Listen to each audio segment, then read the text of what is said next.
oggi si può stare all'aperto senza mascherina, vedo però che voi le Esatto. indossate lo stesso, poi il discorso di sicurezza.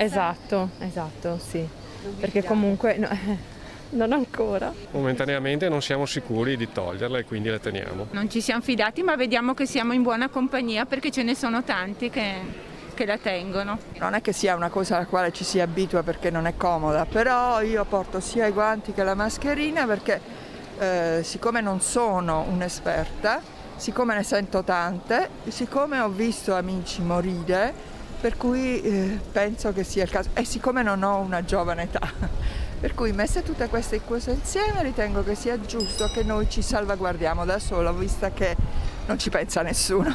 Meglio aspettare ancora un pochino. Opinione personale però, questa è.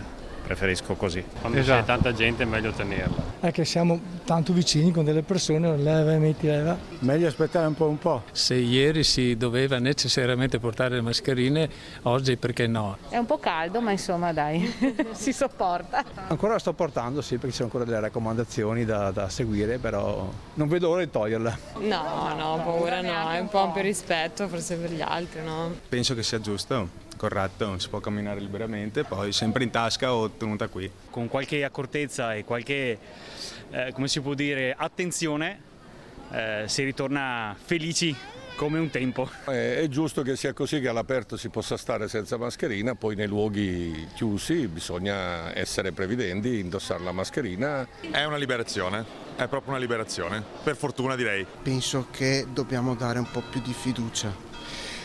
Personalmente sono un po' anche preoccupato, però andiamo avanti. Almeno si respira, era diventato un incubo ormai con il caldo. È proprio un senso interiore di stare bene, di poter respirare, ecco, libertà, un'unica parola.